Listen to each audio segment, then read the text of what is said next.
Buenas tardes. Con la música de un conjunto de rap norteamericano que se llama The Roots, estamos empezando nuestra transmisión de hoy día.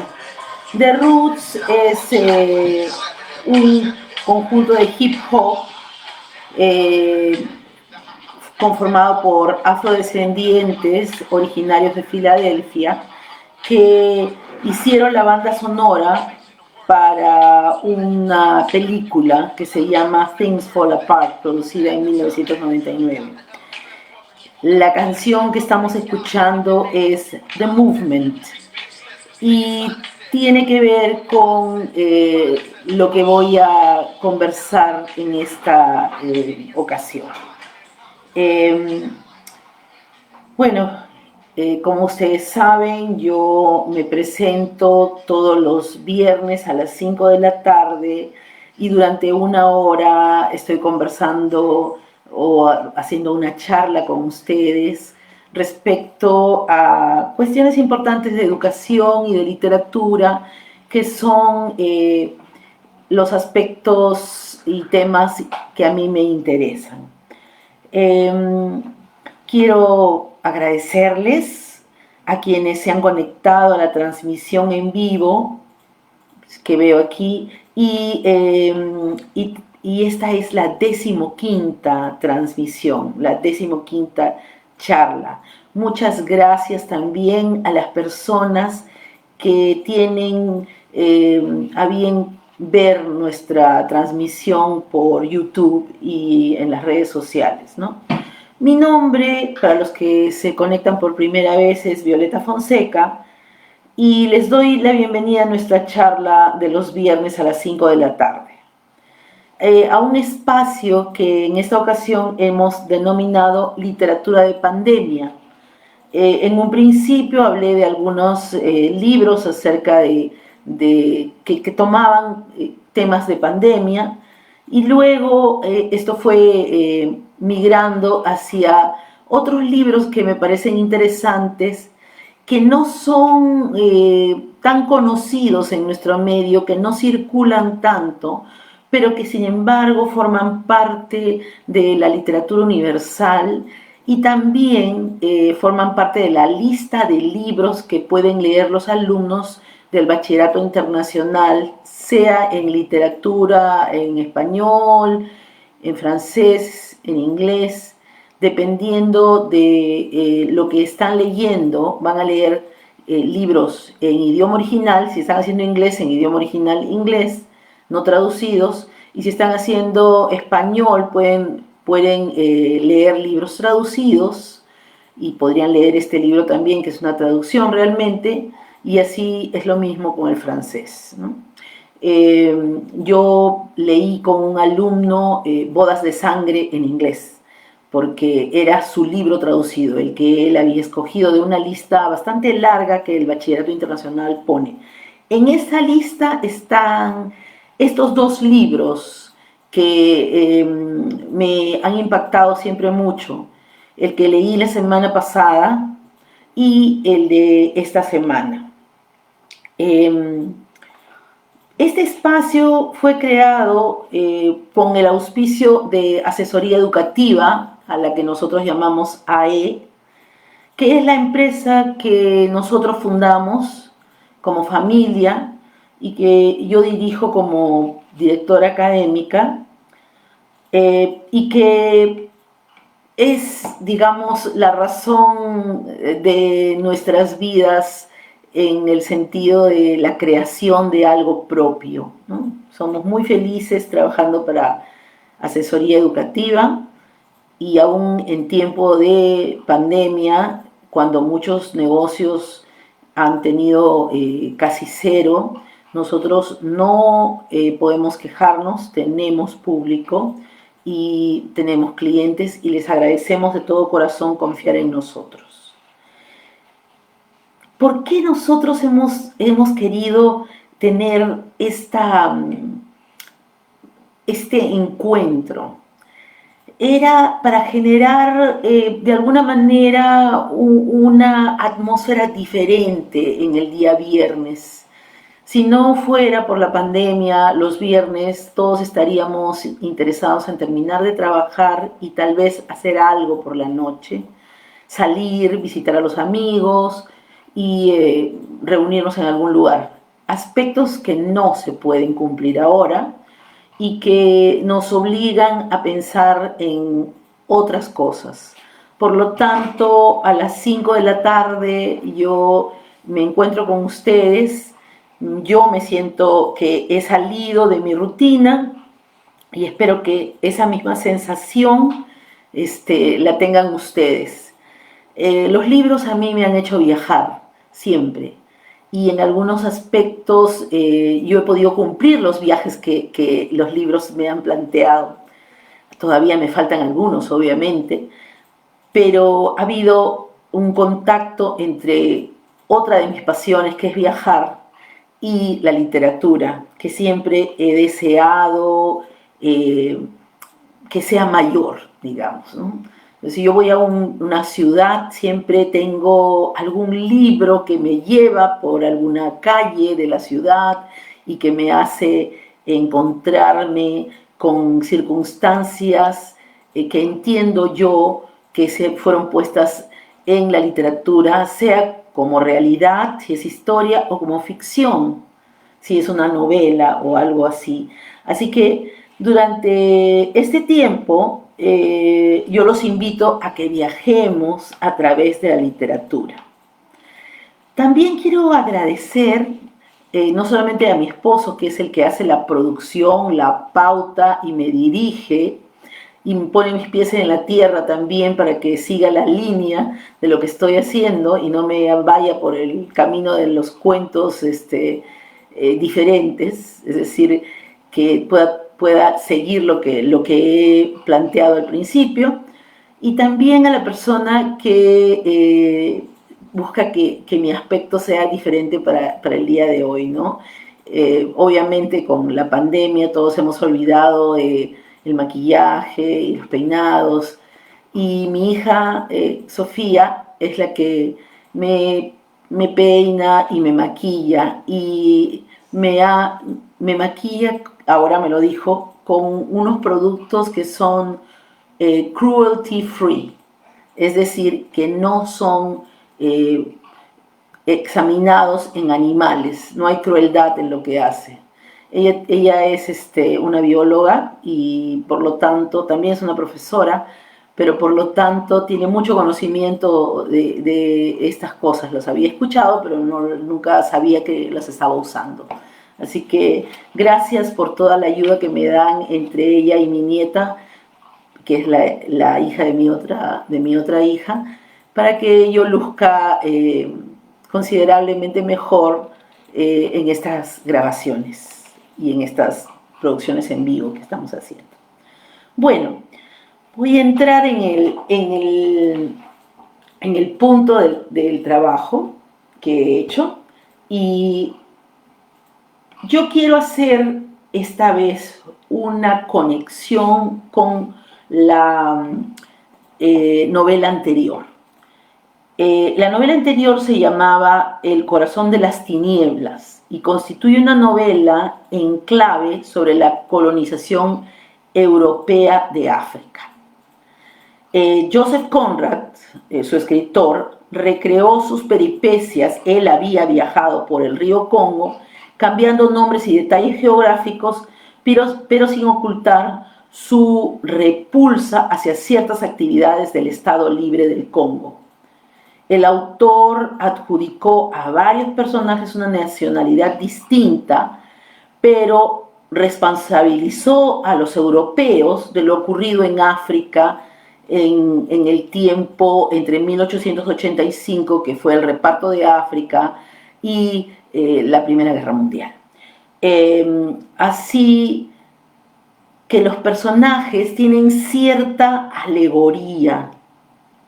Sin embargo, 50 años después, un escritor nigeriano llamado Chinua Achebe hace una defensa del África criticando a Conrad y su manera de haber hecho literatura. No solamente critica a Conrad, critica a otras personas, a otros escritores, pero principalmente El corazón de las tinieblas. Es así como yo encontré a Chinua Achebe, por estas razones, ¿no? En el siglo, Chinua Achebe ha muerto en el 2013, hace muy poco, relativamente poco, pero se encargó de tratar de poner las cosas en orden, digamos, con la literatura africana, ¿no? Él está en la lista de los 100 mejores libros africanos del siglo XX, pero las cosas no son tan simples para los africanos, en ningún caso.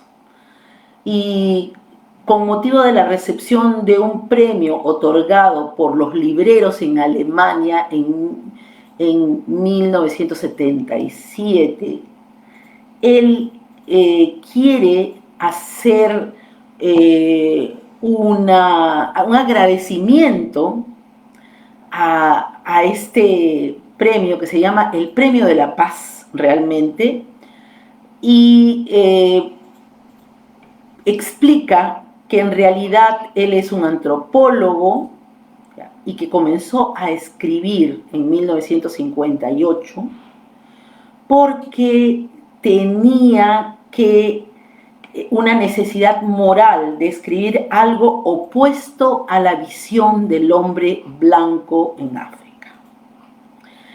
El escritor nigeriano tiene un ensayo anterior en donde critica la actitud específicamente de Joseph Conrad ante África y los africanos a través del análisis de su obra más conocida, que es El corazón de las tinieblas, que es la que yo les dediqué la semana pasada. Se trata de un ensayo literario y en cierto modo también político sobre la obra del escritor polaco-británico y yendo más allá sobre la ignorancia que predomina en el mundo sobre la cultura africana. Achebe se sintió indignado al leer el libro porque los personajes que se muestran en las novelas europeas sobre África son todos personajes creados y no son la realidad de las personas que él conoció en donde nació, en Nigeria. Sobre todo, dice él, El corazón de las tinieblas de Joseph Conrad, razón por la cual decidió que su escritura se orientara a la ficción, pero con la idea de crear personajes que fueran como gente que realmente conoció en su natal Nigeria. Yo quiero decir que yo conocí gente de Nigeria cuando viví en Inglaterra, específicamente en una visita a Strasbourg, que es donde queda el Parlamento Europeo en Francia, y allí una compañera de mi casa, mi roommate, nos invitó a pasar unos días en la Universidad de Strasbourg con su novio y otros amigos de ellos. Mi amiga es también afrodescendiente, pero es originaria de Saint Martin, aunque vivió toda su vida en Guadalupe, que son las Antillas. Guadalupe es o era en ese momento un departamento de ultramar de Francia, por lo tanto ella era de nacionalidad francesa y su padre era miembro de la policía. Por lo tanto, estaba estudiando en Strasbourg cuando obtuvo la beca para ir a Inglaterra a hacer un estudio y dejar un tiempo en la universidad. Ella estudiaba literatura jamaiquina y estudiaba el movimiento Rastafari. Muy interesante, ella me presentó el movimiento Rastafari. Entonces fuimos a Strasbourg, fuimos a Francia y conocimos a su novio y él nos reunió un día para contarnos, estábamos en las habitaciones. Francia es muy abierto, por lo tanto las universidades dejan entrar a cualquiera que parezca un universitario y nosotros entramos tranquilamente, nos dieron una habitación y estuvimos ahí durante 2 o 3 días. Y él era nigeriano. Y contaba de que en realidad él caminaba 6 kilómetros para ir al colegio, pero que su padre todas las mañanas cuando los despedía para que fueran estos 6 kilómetros decía: recuerda que es la única oportunidad que tendrás para mejorar. Solo la educación hará que tú seas una persona mejor. Y en ese momento él estaba estudiando con una beca en Strasbourg y estaba estudiando ingeniería. Y su idea era regresar a Nigeria y trabajar. Los he perdido con el tiempo. No eran tiempos de internet cuando yo estaba en Inglaterra y por lo tanto no sé mucho de lo que ellos están haciendo ahora, ¿no? Ni de mi amiga ni de él, ni de los amigos que conocí en esa oportunidad. Pero sí recuerdo este tema lo recordé ahora cuando Achebe dice que realmente conoció gente diferente, gente que tenía cultura.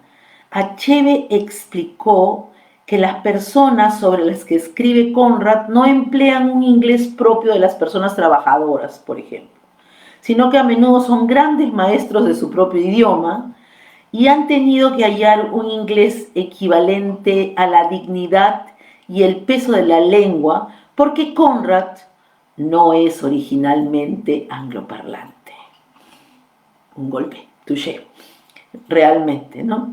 Sí, yo les dije la semana pasada que Conrad es considerado un escritor en inglés y se habla de él como si fuera su primera lengua, a pesar de que aprendió inglés cuando tenía 20 años y empezó a escribir cuando tenía 38. Pero se le reconocen. Yo lo estudié como literatura inglesa del siglo XX. Pero cuando Achebe dice esto, me hace pensar que sí, que el idioma del corazón de las tinieblas es tan puro, que es tan académico, que es como de un laboratorio. Y probablemente esa es la forma que los que no somos nativos de un idioma hablamos, si es que hemos llegado a una parte de evolución que se llama casi nativo, pero hablamos un idioma como que más alturado, más de literatura. Puede ser que ese sea el tema. Tengo que pensarlo, voy a examinar eso en algún momento. Bueno, el escritor defiende su lenguaje originario, diciendo: el África de la que escribo no está habitada por gentes sin lengua. No escuché los gruñidos que se supone que emplean los salvajes en vez de un idioma. Por eso escribo lo que he escuchado, en una traducción que trata por igual a las dos lenguas que tengo, en referencia al inglés que hablan en Nigeria y al lenguaje de los Igbo, uno de los 3 grupos étnicos mayoritarios en la multicultural Nigeria. Chinua Achebe es el primer y más famoso escritor de novelas africanas, pero ataca el sentido paternalista de las novelas europeas sobre África. Parte de ese sentido paternalista es por lo cual yo lo llamaba indigenismo africano, porque también nuestros propios escritores latinoamericanos cuando escriben sobre esa realidad que no es la suya, aunque la hayan vivido de cerca, lo escriben de una manera paternalista, victimizadora de repente, y esto realmente, después de leer el ensayo de Chinua, me ha dado que pensar. No voy a decir que tengo una conclusión del tema, pero sí estoy pensando que hay muchos aspectos que uno en la literatura todavía puede ver, ¿no? Eh, Dice él que, que siendo el más famoso escritor de novelas africanas, tiene el deber de atacar esta forma en que los europeos trataron de limpiar su culpa. Existe un verso del cual se inspiró Livingstone, que fue se supone el primer europeo misionero que va a África en la neocolonización del siglo XIX, y Livingstone encuentra un verso de Rudyard Kipling que se llama La carga del hombre blanco, en inglés The White Man's Burden. Y cree que esta carga del hombre blanco tiene que ser limpiada, no respetando a los africanos, que hubiese sido el punto, digamos, medio, ¿no? No, sino enseñándoles una cultura superior. Y parte del poema de la carga del hombre blanco dice: vengan mis pequeños hermanos. Y a Chinua Achebe esto le molesta, lo subleva. Él dice que ellos no son pequeños hermanos de nadie y que no puede ser posible que las personas lean y no se documenten sobre lo que verdaderamente es cultural y socialmente el África. En este sentido, realizó muchas críticas postcolonialistas y terminó en 1958 escribiendo esta novela corta. Conrad escribió una novela corta y él también escribió una novela corta que en inglés se llama Things Fall Apart. Y la traducción no es exactamente la misma, pero se llama Todo se desmorona, donde negaba que se pudiera considerar como obra de arte una novela que reducía a los africanos a una condición infrahumana, negándoles incluso la capacidad de expresión lingüística o el desarrollo de una cultura. Bueno, tenemos que decir también que los idiomas africanos son guturales y por esa razón algunos de ellos tienen menos uso de las vocales que las que nosotros tenemos y por lo tanto se escuchan a nuestro entender de esa manera. Pero en todos los idiomas existe algunas partes fonéticas que no se utilizan, ¿no? Los idiomas del oriente, del lejano oriente, el japonés, el chino, el vietnamita, sustituyen la R por L y todas las cosas que dicen son con L si está en una R. En el propio idioma portugués no hay L, hay R. Y es una manera de de expresarse que no tiene nada ni de malo ni de bueno, es como el idioma se formó. Yo tengo una amiga que yo le pregunté cómo jugaban los niños hace muchos años. Le pregunté cómo jugaban los niños con un carrito en inglés, si la R del inglés es alveolar, no fricativa, o sea, no hace rrr, sino rrr, ¿no? Y me dijo, los niños hacen zzz, zzz, no hacen rrr, como los niños de aquí. Y me dio mucha risa, pero es verdad, ¿no? Nosotros, todo el idioma tiene que ver con muchas cosas, nuestros mismos nombres, ¿no? Lima viene de Rimac, porque cuando los españoles llegaron no entendieron que decían Rimac, sino Lima. Así que, y así en muchos idiomas podríamos dar muchos ejemplos. Pero a Cheve esto no le pareció tan idílico ni tan anecdótico, sino al contrario, ¿no? Según Achebe, para Conrad, África es incomprensible, inexpresable y provoca cierto miedo. De ahí el corazón de las tinieblas y de ahí el final, el horror, el horror. Kurtz, perdón, que es este personaje al cual va a buscar el narrador, se vuelve loco en la soledad del fondo de África.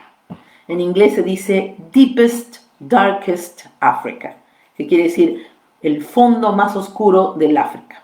Como dije la semana pasada, eso realmente no existe. Yo no conozco el África, pero en la selva amazónica, eso de que está lleno de grandes árboles y todo, da sombra, pero no oscuridad.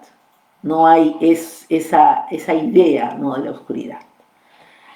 Quiero hacer una acotación aquí acerca de que esta África que nosotros hablamos es el África subsahariana. Es decir, el desierto del Sahara tiene una gran extensión y en ese desierto está el Egipto, y está Marruecos, y está Túnez, y está Algeria, y todos estos pueblos fueron conquistados por los árabes.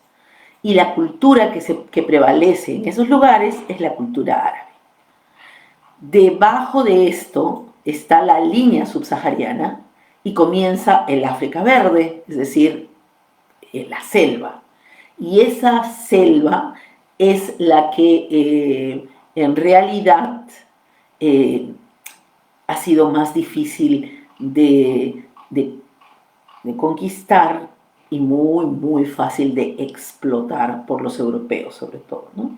Entonces, él dice, el río Congo es temible por contraste con el apacible y civilizado Támesis. No es un relato de compasión hacia los negros, sino un análisis psicológico de un blanco perdido en la profundidad de la selva. La actitud del narrador de la novela de Conrad ante los africanos, los caníbales, incluso ante la mujer africana como la amante de Kurtz, es medianamente complaciente, por decirlo menos, dice él. A pesar de toda su crítica, es una persona que sabe de literatura y por lo tanto el escritor nigeriano no deja de reconocer la gran calidad de la escritura de Conrad, lo que precisamente ha podido distorsionar su discurso y su visión, haciéndolo pasar por un amigo de África, cuando no lo era tanto. Simplemente describe el horror de la colonización belga, de la que hablamos ya la semana pasada, de Leopoldo II, y cabe recalcar que los trabajos de Conrad y otros escritores de la época pesaron en la decisión del Congreso belga para trasladar la posesión del Estado Libre del Congo, que era una propiedad privada del rey Leopoldo II al reino de Bélgica. Pero no deja de ser realidad de que la preciosa joya de Bruselas o Brujas no sería tan preciosa si no hubiese sido con la explotación y la sangre de muchos africanos, del África negra. En fin,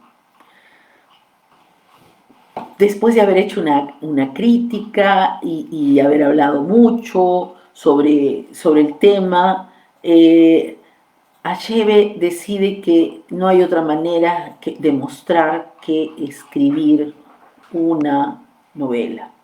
Y esta novela se llama Todo se desmorona. No es su única novela, tiene otras. Fue escrita en 1958 y es una novela africana moderna. La escribió en inglés y él dice que la escribió en inglés con el deseo de que sea una competidora de la novela de Conrad. O sea, un deseo de hacer de esta novela en inglés por una persona que sí es angloparlante en cierto modo. Sus padres no son ingleses, sus padres son nigerianos, pero en Nigeria el idioma oficial, o uno de los idiomas oficiales, es el inglés. O sea que este africano ha estudiado en la escuela inglés y ha vivido dentro de su propia cultura con otros idiomas, por supuesto. Y es una de las primeras novelas africanas escritas en inglés que ha recibido un aplauso global de la crítica. Es un libro básico en las escuelas de toda África y, como yo les dije, también es un libro del bachillerato internacional y se lee y estudia ampliamente en los países de habla inglesa de todo el mundo. El título de la novela procede del poema de William Butler Yeats, que es un irlandés, La segunda llegada. Tiene que ver con la forma como en un momento la literatura también toma partes de los poemas para escribir y ha hecho ahí una analogía con la carga del hombre blanco. Bueno, la novela relata la vida de un personaje llamado Okonkwo. Okonkwo es un líder en su comunidad y un campeón local de la lucha en esa comunidad que se llama Umofia. Vale recalcar que, al igual que Conrad, Achebe no habló de específicos lugares geográficos o lugares con nombres reales. No habló del río Níger como el río Níger, ni habló de las comunidades con sus nombres verdaderos. Él en eso también quiso hacer una acotación de que no quería ofender a nadie, no quería que nadie se sintiera superior y no quería que hubiera alguien que dijera que eso era una autobiografía, porque no lo era un trabajo.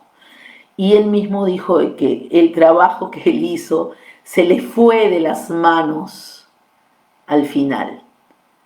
O sea, no fue lo que él pensaba al principio, que quería hacer una epopeya de este héroe, pero la ficción es eso, ¿no? Toma su lugar, la ficción toma su lugar. Entonces, Okonkwo es un líder y campeón local de la lucha en Umofia, uno de un grupo de 9 pueblos ficticios en Nigeria. El pueblo en la orilla oriental del río Níger, en Nigeria. pero no hablan ni del país ni del nombre del río en la narración. Los acontecimientos de la novela se desarrollan en los años 1890. 1890 coincide más o menos con la entrada de los misioneros, Livingstone y un grupo de misioneros mandados por la reina Victoria, porque ella quería que estas personas que eran parte de su imperio estuvieran felices y contentos. Ella decía happy and content, lo cual resultaba realmente una ironía.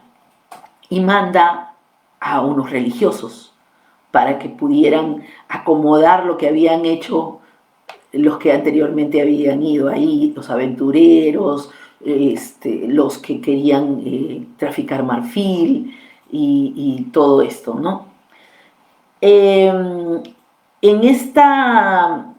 este lugar vive un pueblo.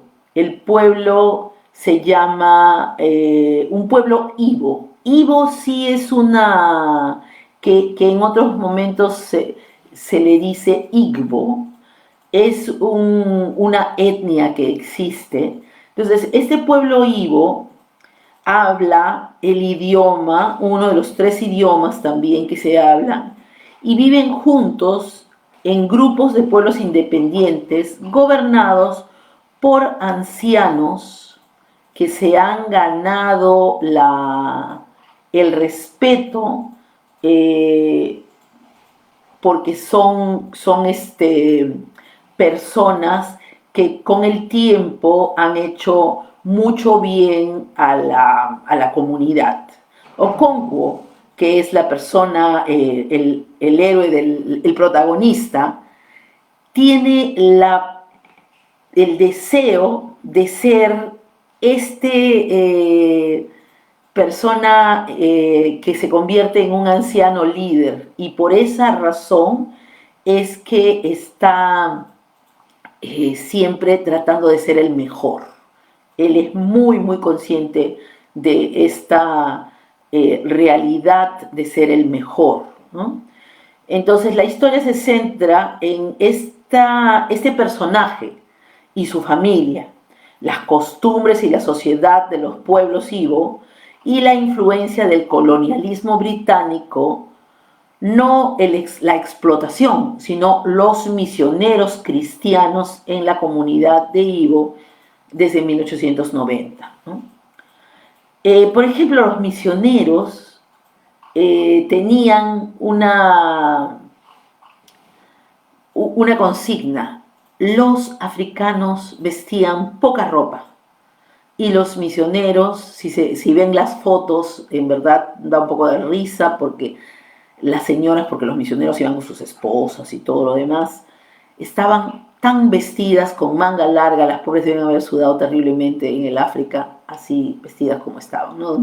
Lugares donde hay 50 grados a la sombra, debe ser un poco difícil tener esas faldas y botas y cosas así, ¿no? Pero los misioneros estaban obligados a que, si ellos iban a evangelizar a estos grupos, iban a obligarlos a vestir ropa decente. Pero esto tenía una segunda lectura.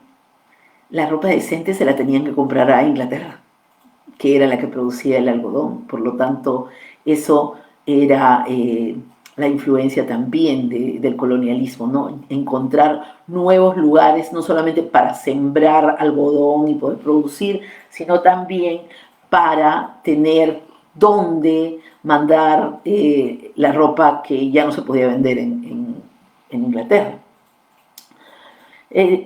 Okonkwo, quien es un líder de su tribu, porque es un gran guerrero, también es terco y rápido para molestarse.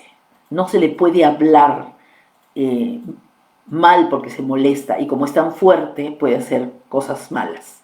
En África, y esto es verdad, tú no puedes empezar una conversación en ningún idioma africano si no comienzas dándole vuelta al tema, O sea, tienes que hablar de cualquier otra cosa que no tiene nada que ver con lo que tú has venido a decir en ese momento. Porque si no se considera un insulto. Y eso hay que saberlo. Entonces, Okonkwo era hasta muy peculiar en la manera como se presentaba y cómo hablaba. La gente de su comunidad eran granjeros y cazadores, y él era un proveedor de su familia, un buen proveedor de su familia y muy hábil como guerrero, así que había defendido a su tribu varias veces. También es un africano orgulloso de sus costumbres y de su cultura, y no está de acuerdo con que lo vengan a evangelizar. Okonkwo se envuelve en un problema tanto con su gente como con los misioneros europeos que han venido con la consigna de culturizarlos. Pero, ¿por qué? Precisamente por su propia forma de ser, ¿no? La forma de ser de Okonkwo tenía una razón principal. Él había en estas comunidades, y esto no lo sé si es real o ficticio de la novela, no lo he hablado con nadie, el ser flojo y el no ser buen proveedor era una deshonra. Y su padre había sido un hombre que había sido perezoso y cobarde. Por lo tanto, él vive acechado por el miedo de parecerse a su padre. Y no quiere que nadie lo vea como alguien que no sea el mejor.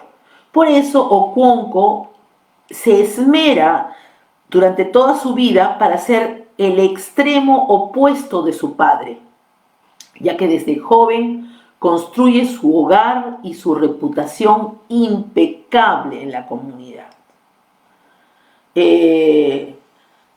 Sus esfuerzos valen la pena porque finalmente él se vuelve un hombre rico que puede proveer bien a su familia y tiene el derecho de tener hasta 3 esposas. La poligamia que fue realmente criticada por todos los misioneros que llegaron al África, no es una poligamia en que un hombre tiene muchas mujeres y no las mantiene bien, no. Él tiene muchas mujeres porque las poblaciones son de mayoría femenina, y entonces si el que provee era un hombre en esa época, supongo que eso ha cambiado, entonces podía proveer a más de una mujer, y eso era un orgullo y una tranquilidad para las mujeres. En realidad es una forma cultural de manejar la población. Puede que no muchas personas estén de acuerdo, pero es una forma, y si no tienes los medios, en el caso de Okonkwo, si los tenía, no puedes tener más de una mujer, ¿no? Okonkwo mata a un chico de un disparo sin querer durante un funeral. El pueblo, porque allí la justicia era popular, el pueblo lo exilia durante 7 años, que es un número cabalístico, a la tierra natal de su madre, que era otro pueblo, por este crimen. O sea, lo declaran muerto por 7 años, ¿no? Así se dice en la obra. Una vez allí, Okonkwo se entera de la llegada de los misioneros blancos y se desespera pensando que él no puede hablarle a su pueblo para que entiendan que los misioneros blancos no están llegando como amigos, sino como enemigos. Pero tiene la obligación moral de pasar 7 años fuera de su pueblo. Y él lo obedece. No es algo que yo voy a romper la obediencia. No está encerrado, no está amarrado, no está metido en una cárcel. No hay nada, solo le dijeron que se fuera y se fue, y le dijeron dónde ir y se quedó ahí. Entonces él entiende que su pueblo está siendo arrasado de otra manera por los europeos, una manera más sutil, una manera que no parece realmente una forma de colonización, pero que sí lo es. Y él sabe que esto marcará el principio del fin de los pueblos Ibo. Los misioneros traen el cristianismo y se gana la confianza primero de los marginados de este pueblo. O sea, las personas que están por fuera, los ladrones, los ociosos, las personas como el padre de Okonkwo, que no era un buen líder, todos ellos son de alguna manera exiliados del pueblo, esa era su manera de justicia, y esas son las personas que ayudan a estos misioneros a entrar en el pueblo. Me recuerda lo que yo les estaba enseñando a mis alumnas acerca de la invasión española de Francisco Pizarro y cómo pudo llegar de Cajamarca al Cusco con la ayuda de todos los que creían que el imperio de los incas estaba mal porque ellos habían sido marginados de él. No voy a hacer una crítica de eso, pero sucede en todas las culturas. Entonces, estos marginados pasan a ser los primeros conversos, ¿no? A medida que la religión cristiana adquiere adeptos, el número de los ibos que se convierten a ella va en aumento. Y entonces les enseñan a hacer casas de otro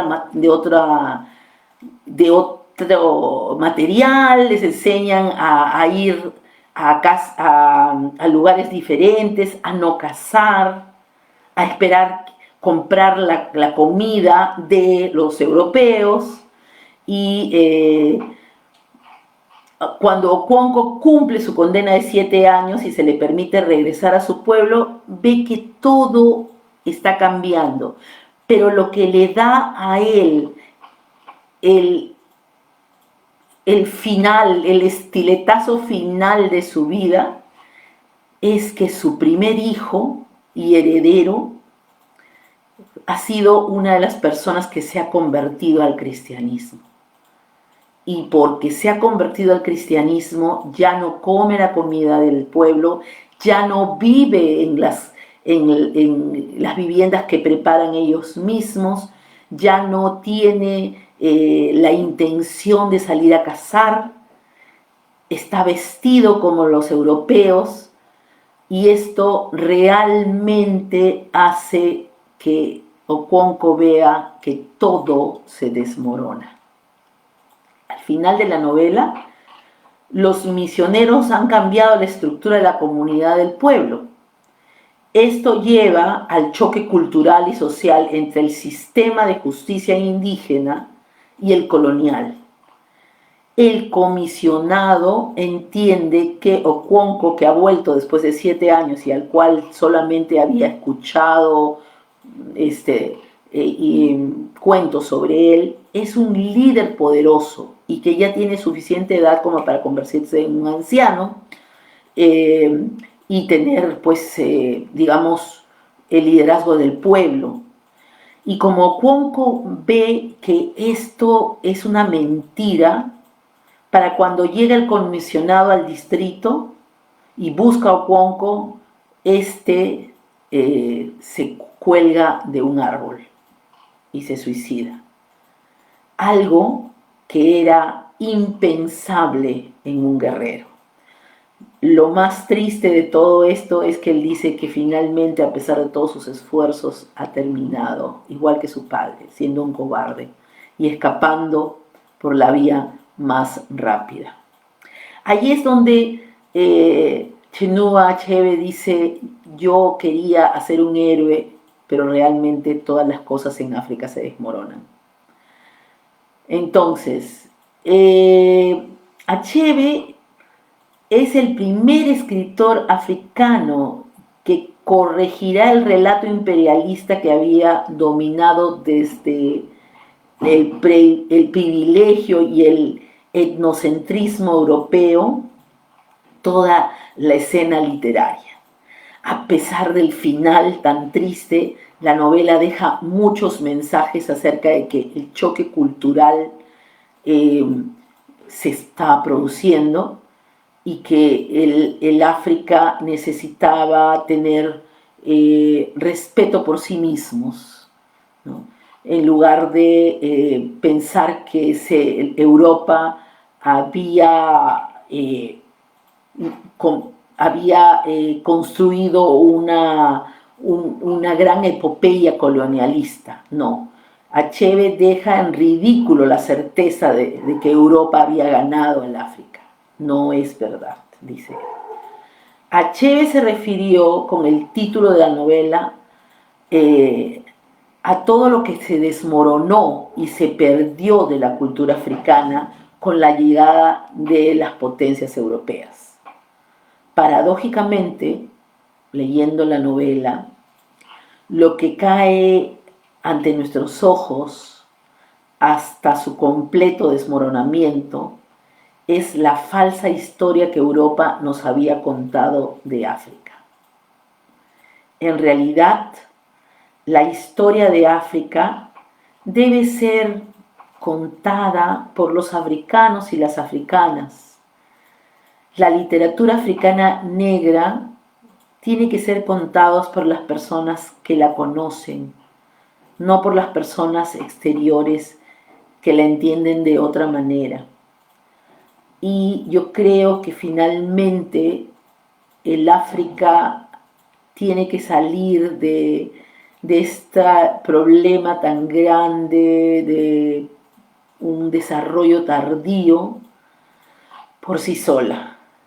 Por fin, en el siglo XXI, por lo menos, el África subsahariana está contando su propia historia a través de historiadores y literatos que se preocupan de hablar de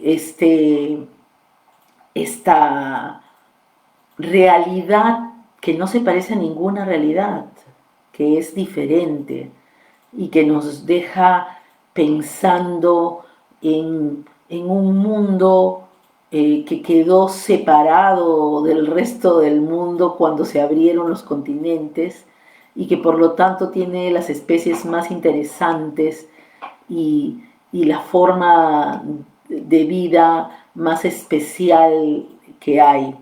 En un tiempo en que todos de alguna manera hacer regresar a lo natural, me recuerda la forma en que los africanos construyen sus casas con el barro y, y lo hacen así porque esa es la manera en que se mantienen frescas adentro y cuando llegan las lluvias se mueven a otro lugar.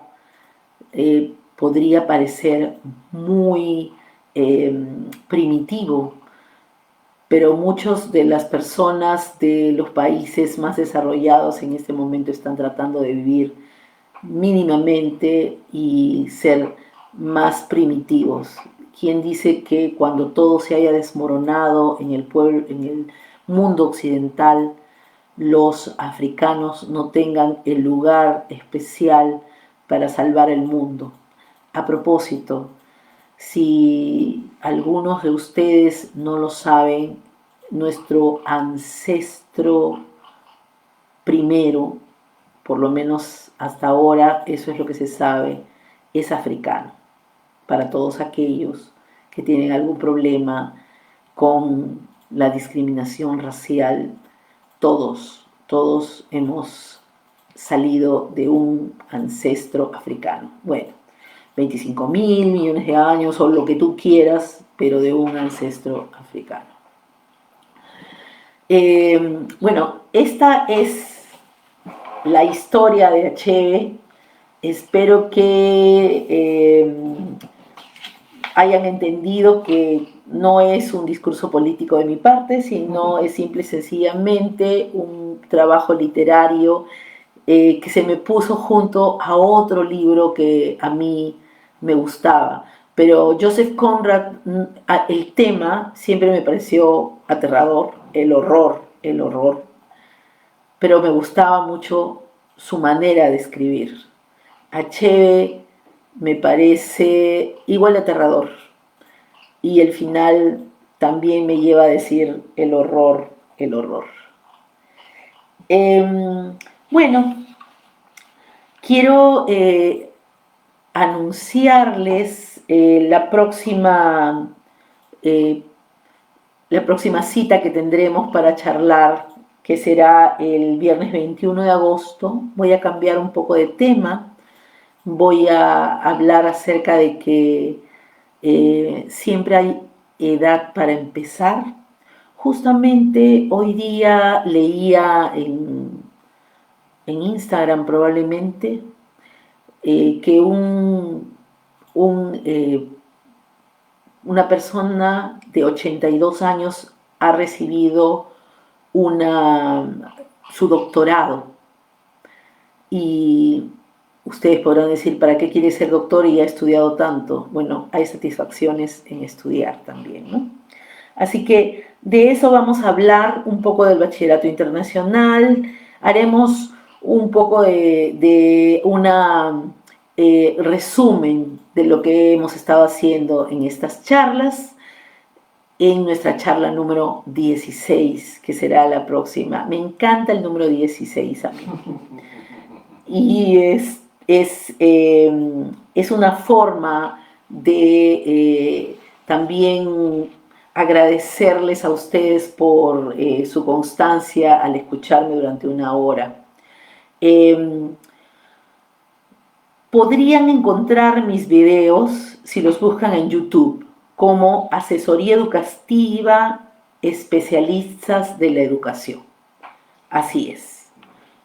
¿Ya? Entonces, yo soy Violeta Fonseca, también pueden buscarme como Violeta Fonseca en el blog. Todo lo que yo escribo para esta charla lo pongo en mi blog como reseña. O sea, hago una reseña, mejor dicho, de una página y esto está puesto en mi blog. Y me alegra mucho cuando sé que las personas leen mi blog, ¿no? Quisiera que leyeran más, así que si algunos de ustedes tienen a bien leer y darme like y también compartirlo con otras personas, sería para mí muy agradable y estaría profundamente agradecida por su deferencia. Por favor, quiero puntualizar que esta semana, por otro lado, ¿no? Quiero puntualizar que esta semana el presidente nos ha regresado al enclaustramiento obligatorio los días domingo y ya los niños no pueden salir por una hora, sino por 30 minutos. Los números han subido en contagios. Es en serio, por favor, tengan ustedes a bien escribir, si escriban en sus Facebook o poner en Instagram, difundir, que llegue a las personas el hecho de que no estamos bromeando. Una pandemia es algo en lo cual ponemos en riesgo nuestra vida o la vida de los nuestros. Así que yo les pido por favor que se queden en su casa el domingo, que no salgan y que si no tienen nada que hacer en la calle, tampoco salgan, porque no, a pesar de que uno quisiera, no es absolutamente necesario. Lo que es absolutamente necesario es cuidarnos, por nosotros, por nuestras familias, por todos. Y bueno, terminaremos escuchando un poquito más de Roots y el Things Fall Apart que ellos tenían ahí. Yo he estado muy contenta de haber podido hablar con ustedes durante esta hora y he estado muy contenta durante estas 15 charlas, porque estas 15 charlas me han permitido crecer como persona también, porque yo he aprendido muchas cosas y me ha dado para pensar muchas otras durante el tiempo que ocupo durante la semana para investigar, porque cualquier cosa que se haga debe ser investigada antes. Escríbanme si quieren y les agradezco mucho. Que estén muy bien, cuídense.